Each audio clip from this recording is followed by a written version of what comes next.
우크라이나의 나토 가입에 대한 반대를 명분으로 해서 우크라이나를 공격하게 되었습니다. 설마 했는데 정말 전쟁이 시작이 된 것입니다. 벌써 많은 사상자들이 나고 뉴스를 들어보면 거리에 그 젊은 군인들의 시신이 널려 있는 것을 보게 되면서 마음이 너무나 아팠습니다. 코로나로 참으로 어렵고 힘든 그런 시기를 겪고 있는데 거기에 이렇게 전쟁이 나서 그 우크라이나의 백성들이 무슨 잘못이 있겠습니까? 그 선량한 그 백성들이 이 전쟁의 포탄에 죽고 다치는 그런 일들 있는 것을 보게 되면서 하나님 앞에 기도하게 됩니다. 엊그저께인가요? 그 러시아 군대의 탱크가 이 수도로 몰려올 때 그 우크라이나의 한 젊은 군인이 다 부모가 있고 가족이 있잖아요. 그 다리를 건너오는 그 러시아 군대를 막기 위해서 그 다리에서 마지막 포탄을 설치하고 그 다리를 폭파하고 러시아 군대의 진격을 막고 피할 시간이 충분하지 않다고 그 부대장에게 연락을 하면서 거기서 산화하고 거기서 자신의 목숨을 나라를 위해서 바친 그 한 병사의 이야기를 들었습니다. 사랑하는 성도 여러분, 이 전쟁의 이야기가 먼 나라 이야기가 아닙니다.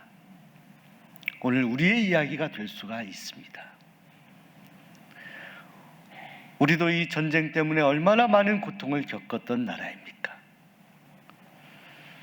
불과 몇십 년 전에 6.25의 전쟁을 겪지 않았습니까? 그리고 그 전에 일제에 압제하여 얼마나 큰 수모와 고통을 당하고 희생을 당했습니까? 세계 제2차 대전 때에 우리가 일본의 지배를 받게 되고 그 고통스러웠던 시간들을 보냈는데 정신대에 지금의 할머니들이 1세대들이 이제 다 돌아가시게 돼서 거의 몇 분 남지 않은 가운데 있습니다. 제가 예전 교회에서 사역할 때에는 3.1절 예배를 드리면서 그 정신대에 있었던 할머니 한두 분을 초청해서 간증을 들었습니다. 말로 할 수 없이 마음이 아팠습니다. 그 꽃다운 나이에 인생을 꽃을 피워야 되고 살아가야 되는 그때에 끌려가서 그 수모를 당한 그 이야기를 들을 때 너무나 마음이 아픕니다. 여러분, 우리가 다 알려지지 않은 그런 이야기도 있습니다. 한번 영화화가 되었는데 군함도라는 영화로 여러분들에게 소개가 되었던 일이 있는데 일본의 남쪽에 한 섬이 있습니다. 저 섬에 당시에 우리 조선인 우리 민족의 선배들이 한 800명이 끌려가서 저기에서 탄광을 저 섬에서 거기서 석탄을 캐고 광부로 일을 하는데 지하까지 계속 파들어 가는데 숨을 쉴 수가 없는 곳에서 일을 하고 곡괭이로 그걸 파고 깜깜한 데서 하루 12시간을 일하면서 저기에서 많은 사람들이 가족들에게 제대로 소식도 전하지 못하고 죽어간 일들이 있습니다. 생존자의 이야기를 들어보니까 너무나 고통스러웠던 시간들이었습니다. 사랑하는 여러분, 전쟁이라는 것은 우리에게 모든 것을 잃어버리게 하는 것입니다. 우크라이나 백성들을 생각하면 얼마나 가슴이 심장이 두근거리겠습니까? 저기에 탱크가 진격해오고 총칼을 든 이들이 쳐들어온다고 할 때 얼마나 두렵겠습니까? 오늘 뉴스를 보니까 나이 드신 분들까지 다 총칼을 달라고 하면서 싸우겠다라고 하는 거예요.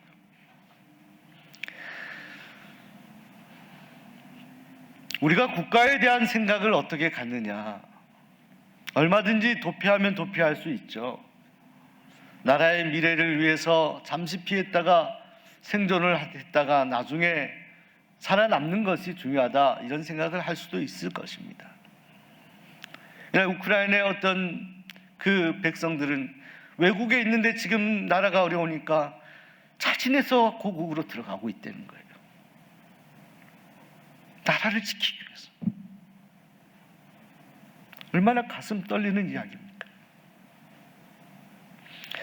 저는 이 우크라이나 사태를 경험하면서, 코로나를 경험하며 지금까지 어렵다 이런 생각을 했는데, 이 전쟁을 이렇게 지금 시작된 것을 보면서 이것이 그저 러시아나 미국이나 이런 강대국들이 적당히 타협해서 이 일이 어느 정도 마무리될 것이다라는 아니라는 생각이 아니라, 이것이 잘못되면 정말 큰 전쟁이 일어날 수 있고 우리도 참여할 수밖에 없는 전쟁이 될 수도 있다는 생각을 하며, 우리는 지금 우리가 해야 될 성도로서 우리가 해야 될 일들을 해야 될 것이라 생각을 합니다.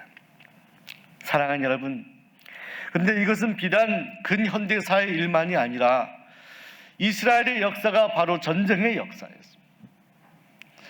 여러분, 여호수아가 죽고 나서 다음에 사울을 왕으로 세울 때까지, 그때 하나님께서 이 이스라엘이 이방 민족의 지배를 끊임없이 번갈아가며 받게 됩니다. 다양한 민족들로부터 괴롭힘을 당하고 지배를 받게 되었을 때 그들을 구출하기 위해서 하나님은 하나님의 도구를 사용하셨습니다. 그들이 사사들입니다. 우리 사사기란 말씀은 이 사사, 영어로 저지라고 하는데요, 또 히브리어로 쇼페트라고 합니다. 쇼페트, 이것은 다스리는 다, 재판한다, 이런 뜻을 가지고 있습니다. 하나님은 이 사사기의 한 대략 12명의 사사들을 통해서 어려운 시절들을, 그 영적 지도자를 통해서 이스라엘 민족을 구출하셨습니다. 사사기의 내용들은 그 하나님께서 사사들을 어떻게 다스리시고 어떻게 인도하시고, 또 그때마다 하나님께서 이스라엘을 구원하여 주시고 구출하여 주셨는데, 그리고 나서 다시 하나님을 버리고 우상을 섬기는 이스라엘 민족의 반복된 잘못된 역사를 사사기는 말씀합니다. 그래서 사사들이 더 빛이 나는 거예요. 이 12명의 사사 가운데 가장 첫 번째 소개된 사사가 온니엘이라는 사사인데요, 이 온니엘이라는 사사는 상당히 유력한 집안의 사람이었던 것 같습니다. 갈렙이라고 하는 사람의 조카였다, 이렇게 소개합니다. 또 이 온니엘에 대한 소개가 성경에 잘 되어 있습니다. 그리고 나서 에훗이라고 하는 사사가 소개되는데, 예전에 제가 주일 설교 때 이 에훗은 한쪽 손을 사용할 수 없는 그런 장애를 가진 사람이었는데, 하나님은 그를 통해서 이스라엘을 구원하시는데, 상당히 많은 성경의 분량을 다 통해서 이 에훗의 일들을 소개합니다. 모압을 물리친 일들, 모압의 그 가장 원수가 되는 사람을 찔러 죽이는 일들을 자세하게 소개합니다. 그리고 나서 세 번째 사사가 소개되는데, 오늘 성경 말씀 우리 성경 봉독자 집사님이 읽었던 바로 삼갈이란 사람인데, 이 삼갈에 대한 본격적인 소개는 단 한 절에 있습니다. 단 한 줄이에요. 성경은 이렇게 소개합니다. 에훗 후에는 아나세 아들 삼갈이 있어 소모는 막대기로 블레셋 사람 600명을 죽였고 그도 이스라엘을 구원하였더라. 한 줄의 소개를 하고 있습니다. 사랑하는 여러분, 이스라엘 첫 번째 사사였던 온니엘이나 그 다음 에훗에 비하면 이 삼갈은 겨우 한 줄에 소개될 정도로 많은 분량을 소개하지 못하는 그런 사사입니다. 그런데 그를 통해 하나님은 이스라엘을 구원하였다, 이렇게 말씀합니다. 성경은 또 말씀하기를 이 온니엘과 에훗, 이 에훗이 모압을 물리친 다음에 이 이스라엘에게는 80년의 평화의 기간이 왔다라는 것입니다.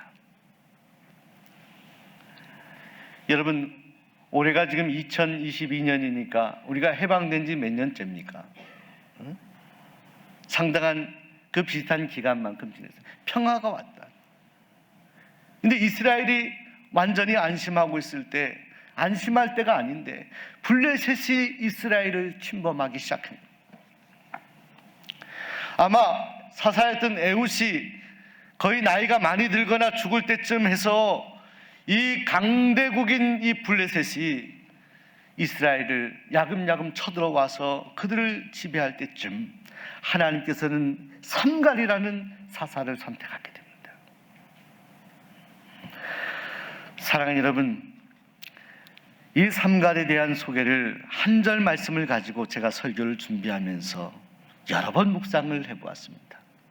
삼갈은 누구냐? 성경이 소개하는 삼갈은 아낫의 아들 삼갈이라고 말씀합니다.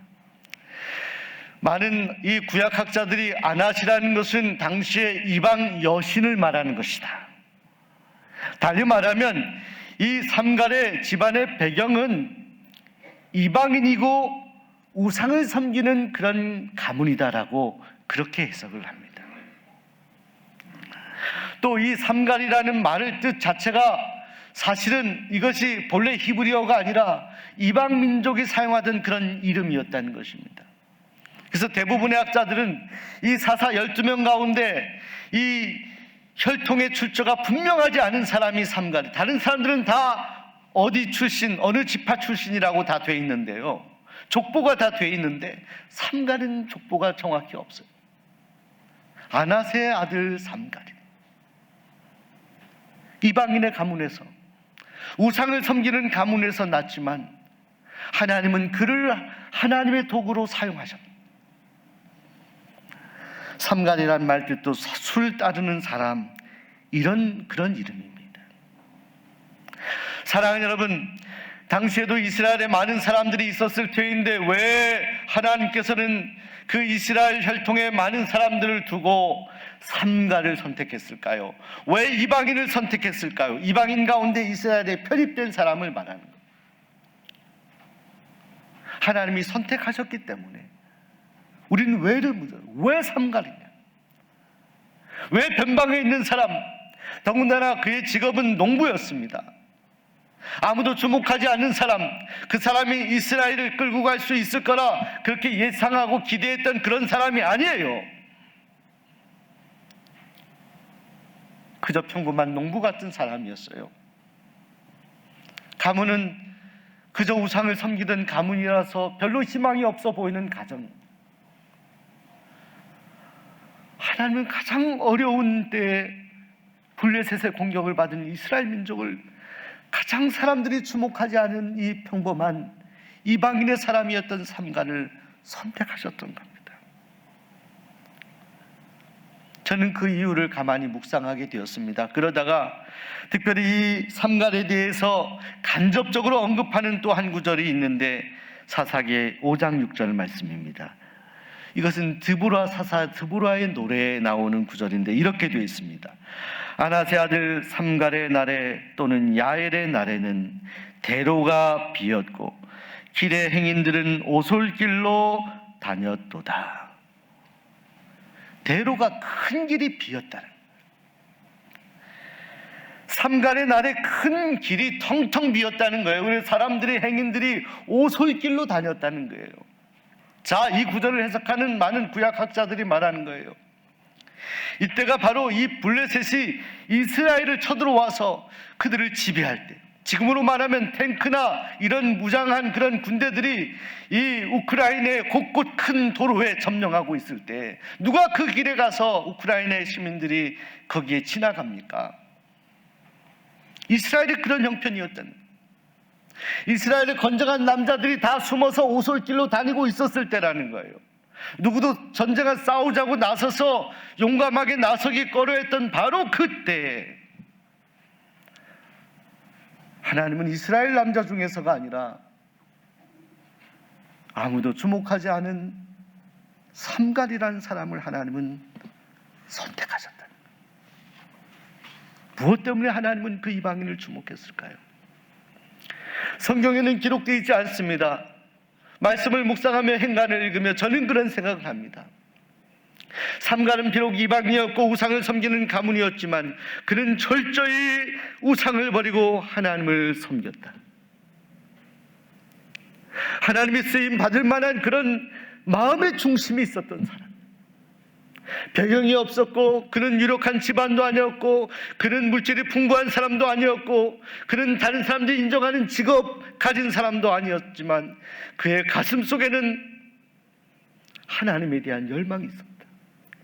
이스라엘에 대한 회복의 열망이 있었던 사람.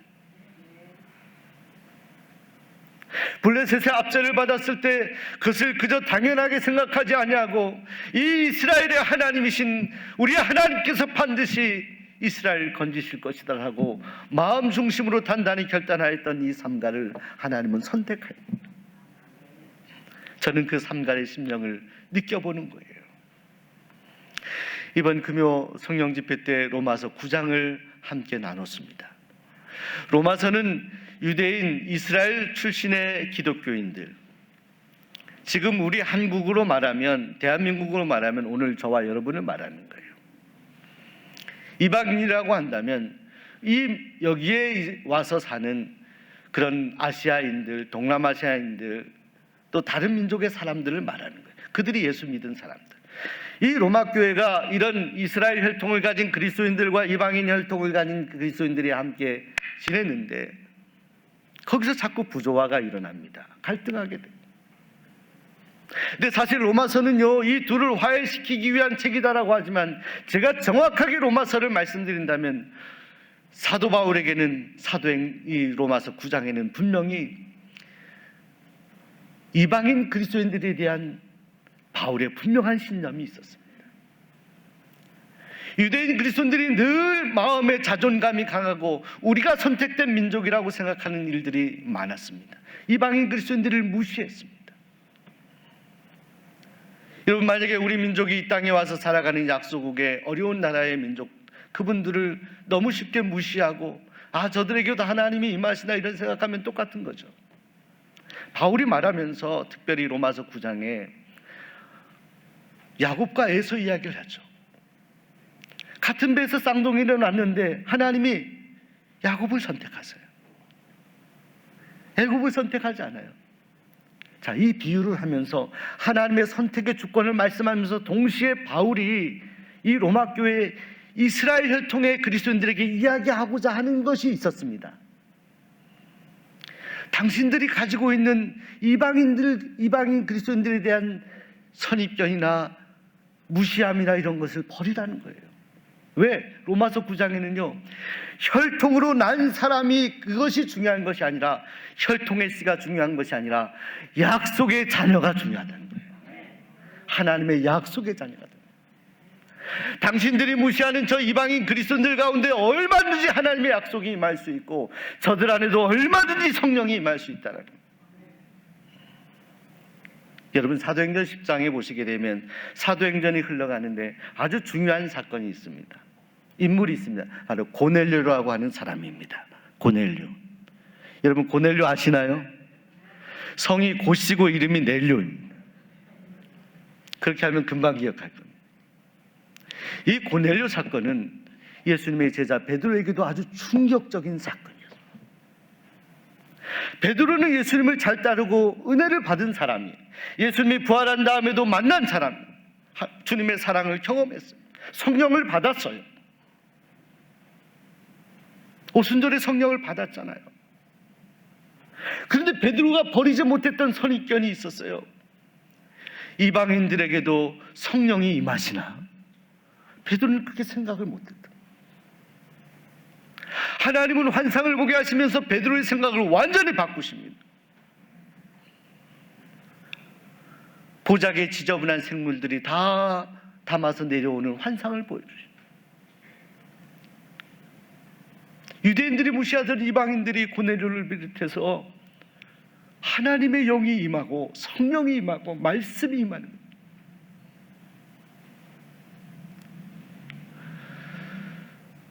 사랑하는 여러분, 삼갈이라는 인생이 그런 인생. 이방인의 가문에서 우상을 섬기는 가문에서 쓰레기 더미에서 꽃이 피어나는 그 역사가 바로 삼갈의 역사입니다. 우상을 섬기는 가문에서 하나님은 은혜를 주셔서 그 마음에 믿음의 꽃을 피게 하셨다. 여러분, 이스라엘 역사에 보십시오. 믿음의 조상이 누구입니까? 빨리 대답. 믿음의 조상이 누구입니까? 아브라함입니다. 우리 수원종로교회 성도님들은 성경을 아주 박식하게 만나십니다. 아브라함이 그 믿음의 조상이 어느 가문에서 난 거예요? 아버지 데라와 그 우르 땅이라는 거, 우르를 떠나라고 했잖아요. 떠났다.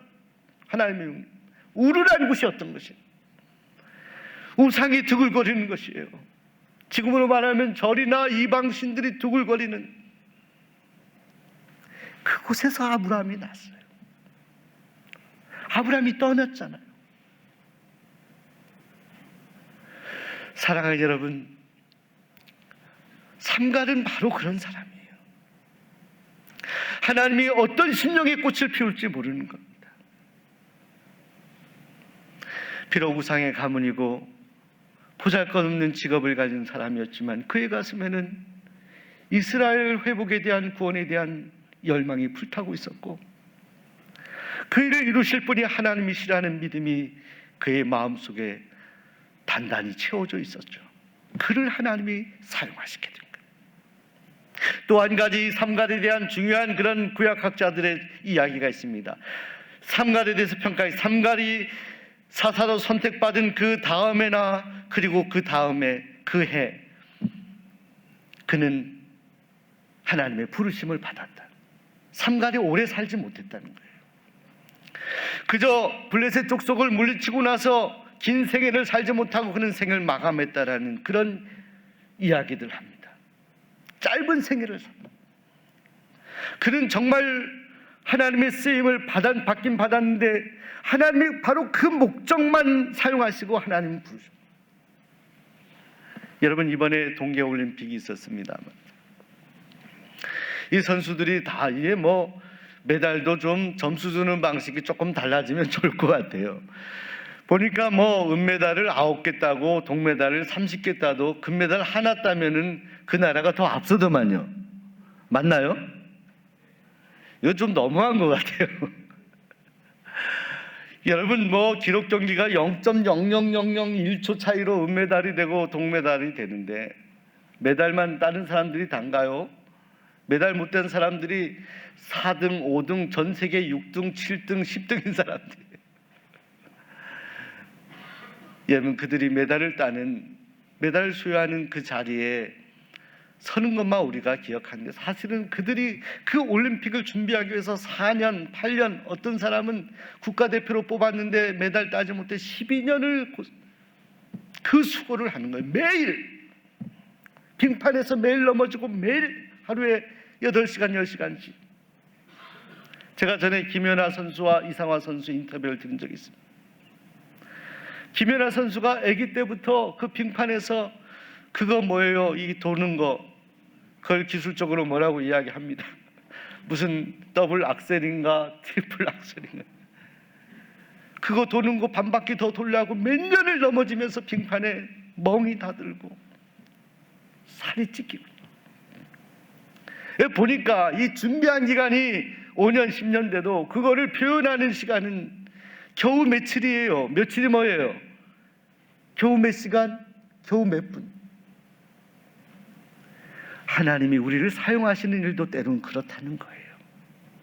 우리가 생각할 때 하나님이 귀하게 사용하시는데 일찍 하나님이 부르시는 분들도 계셔요. 이거 하나님의 손에 있는 거예요. 오랫동안 장수하며 우리가 주님의 일을 할 수도 있고 기도도 할 수 있지만 삼갈처럼 그 목적만 이루고 하나님이 부르시는 일들도 있어요. 저는 삼갈의 그 짧은 생애를 생각하면서 우리 수원종로교회 믿음의 선배들을 가만히 묵상해 보았습니다. 그러다가 우리 비전관 정원을 생각하며 그 정원의 이름의 주인공을 생각해 보게 되었습니다. 우리 정원의 이름이 뭡니까? 예? 이선경 정원이라고 붙였습니다. 저는 이 정원에 가서 혼자 가만히 이렇게 정원을 보면서도 그 들어갈 때 이선경 우리 선생의 양력을 제가 다 붙여놓았습니다. 우리 교회가. 여러분, 이선경 우리 성도님은 우리 교회 교회학교 출신입니다. 교회학교 교사 출신이에요. 다른 데 바로 여기 여러분이 앉아있는 이곳에서 하나님께 예배했던, 하나님 말씀을 듣고 아이들에게 말씀을 가르쳤던 교회학교 교사. 여기에서 수원은 서울로 학교를 다니게 되죠. 그리고 그 일제의 압제하에 이 독립에 대한 눈을 뜨게 됩니다. 왜? 신앙의 양심으로는 일제가 하는 걸 그대로 볼 수가 없거든요. 믿음의 눈으로 볼 때 이것을 방치할 수가 없거든요. 서울에서 3.1 운동을 3.1절 며칠 후에 3.1 운동을 만세하다가 잡혀서 들어가는데 다행히 풀려나게 돼요. 꺾이지 않아요. 수원에 와서 수원 학생들을 중심으로 한 구국민단을 결성하게 되는데 참 귀한 일을 하게 됩니다. 저는 아마 이성경 선생이 여기서 기도하면서 그 일들을 마음에 품고 계획했다 생각합니다. 독립신문을 배포하는 일이나 독립운동가를 돕는 일을 하게 되는데 이 이성경 선생이 독립자금을 모아서 상해 임시정부로 떠나려는 그런 결단을 하게 되는 때쯤 그게 발각이 돼서 잡혀 들어가게 됩니다. 일제의 고문을 당하게 돼요. 그 젊은 학생이. 그리고 나서 옥에서 가석방처럼 나오게 됐는데 그리고 나서 9일 만에 석방 9일 만에 눈을 감고 생을 마감하게 돼요. 이제 한참 꽃을 피워야 될 나이인데 이제 인생을 이제 생각하면서 미래를 한참 계획하며 나아가야 될 그 나이에 하나님은 이성경 선생을 하나님은 받으신 거예요. 짧은 시간이지만 온몸을 다하고 마음을 다해서 그는 나라를 사랑하는 마음으로 헌신했다는 거예요. 자, 우리 젊은이들 들으시기 바랍니다. 이성경 선생이 눈을 감았을 때 나이가 19살입니다. 19살. 그 아름답고 꽃다운 여인이, 기도하고 순수한 여인이 생명을 바치면서 하나님의 쓰임을 받았다는 거예요. 19의 나이에. 그 여인이 무릎 꿇고 기도하며 미래를 생각했던 그 장소가 바로 여러분이 앉아있는 이곳입니다. 바로 우리가 예배하는 바로 이곳에서 이성경은 미래를, 나라를 생각하고 민족을 생각하고 자신의 몸을 하나님 앞에 드립니다. 자, 삼갈이 짧은 생애를 살았지만 그는 블레셋과 맞서서 담대하게 하나님의 도구가 됩니다. 자, 저는 이 삼갈이라고 하는 사람의 그의 생애를 생각하며 짧게 하나님이 그러나 귀하게 사용하셨다. 그는 평범했지만 하나님께는 비범하였다. 그의 믿음과 그의 중심은 비범한 사람이었다. 자, 그런데 이 비범했던 하나님의 쓰임받았던 이 삼갈이 이 블레셋의 600명의 군사들을 물리칠 때 사용하였던 바로 그 도구가 무엇이냐? 오늘 성경 말씀에 보면 소모는 막대기였다라고 말씀합니다. 소모는 막대기. 여러분, 소모는 막대기로 어떻게 블레셋의 그 당시의 청동기, 철기 이 시대를 겪으면서 무기를 준비한 블레셋을 물리칠 수가 있었을까요? 그러나 성경은 분명히 말씀합니다. 그는 소모는 막대기로 블레셋 군대 600명을 물리치고 이스라엘을 구원하였더라. 이 역사가 교회에는 반드시 있어요. 이 역사가 성도에게는 반드시 있어요. 이 역사가 하나님의 역사 가운데 반드시 있어요. 그 역사가 있는 곳이 교회입니다. 그 역사가 있는 곳이 하나님을 섬기는 민족이라는 거예요. 세상이 알지 못하고 세상이 이해할 수 없는, 계산할 수 없는 역사가, 그런 하나님의 강권적인 역사가 교회에 있어요. 다윗이 물맷돌 같은 걸로 골리앗을 죽입니다. 이것이 여러분 허구라 생각하십니까? 어린아이들 귀에 즐거운 이야기라 생각하십니까? 그 벌판에서 다윗이 골리앗을 상대로 싸웠던 그 다윗을 기억해 보세요. 무기로도 힘든 일을 돌멩이로 그는 승리했습니다. 돌멩이가 이긴 것입니까? 다윗이 이긴 것입니까? 삼갈의 소모는 막대기가 훌륭한 것입니까? 자, 여러분, 이 삼갈의 막대기가 오늘 우리들에게 말씀하는 것이 무엇입니까? 이것이 오늘 이 시대에 우리들에게 주는 영적인 교훈이 무엇입니까? 그리고 오늘 우리들에게 이 삼갈의 막대기는 무엇입니까? 오늘 여러분은 그것을 무엇으로 묵상하십니까? 저는 이것을 주중 내내 고민하였습니다. 하나님 앞에 새벽에도 기도했습니다. 하나님, 제가 말씀을 준비하는데 이 삼갈의 이 막대기가 무엇입니까? 하나님, 오늘 저에게, 오늘 성도들에게, 우리 교회에, 이 민족에 삼갈의 막대기를 주옵소서. 소모는 이 막대기가 무엇입니까? 그때 제가 이틀 전인가 이 우크라이나 전쟁이 벌어지기 전에 전쟁이 발발한다는 소식을 듣고 찍었던 한 사진을 보게 되며 그 비밀을 알게 됐습니다. 이번에 우크라이나 전쟁이 이제 임하였을 때 우크라이나의 하르코프라는 지역에서, 눈이 내린 그런 곳에서 우크라이나의 크리스찬들이 무릎 꿇고 하나님 앞에 기도하는 사진이에요. 하나님 살려달라고, 하나님 살아계시지 않냐고. 이사야서 요즘 남은 자 사상을 이야기합니다. 저 고통스러운 땅에도, 저 울음소리가 날 수밖에 없는 땅에도 하나님은 저 남은 자들을 하나님은 세우신 거예요. 그 얼음장 같은 곳에 무릎 꿇고 하나님 앞에 두 손 들고 기도해요. 제 마음에 드는 생각이 있었습니다. 하나님이 제 마음에 치는 생각이 있었습니다. 소모는 막대기가 무엇이라 묻느냐?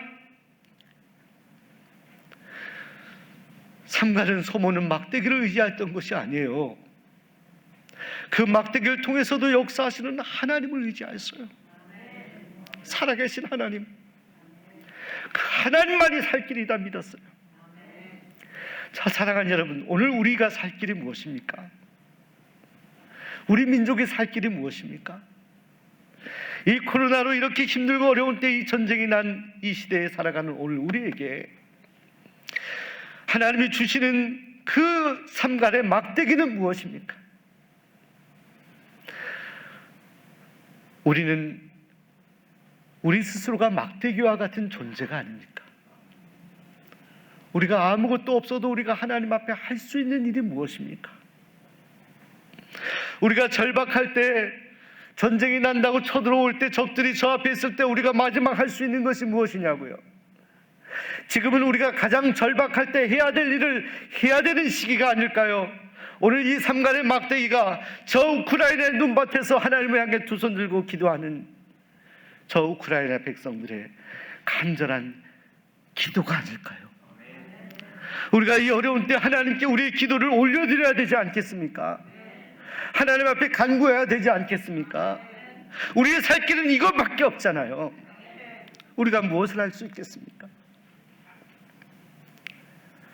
하나님께 두 손 들고 기도할 수밖에 없잖아요. 삼갈의 막대기를 사용하셔서 이스라엘을 구원하신 하나님, 물맷돌을 사용하셔서 골리앗을 물리치신 그 하나님은 지금도 살아계셔요. 지금도 함께 하십니다. 그 평범한 삼갈을 사용하신 하나님은 오늘 평범하고 초라하다고 생각하는 저와 여러분을 사용하실 수 있어요. 오늘 우리가 막대기를 가지고만 있다면, 오늘 우리가 우리의 모든 것들을 다 내려놓고, 우리의 모든 교만과 우리의 자신감들을 내려놓고 우리가 두 손 들고 하나님 앞에 항복하며 하나님이 하시옵소서, 하나님께 맡깁니다. 저희 가정을 맡깁니다. 이 교회를 맡기며 이 민족을 맡깁니다. 우크라이나를 맡깁니다. 두 손 들고 하나님 앞에 삼갈의 막대기를 우리가 하나님께 드릴 수만 있다면 하나님은 넉넉히 여러분을 삼갈처럼 사용하셔서 나라를 구할 것입니다. 기도하겠습니다. 하나님은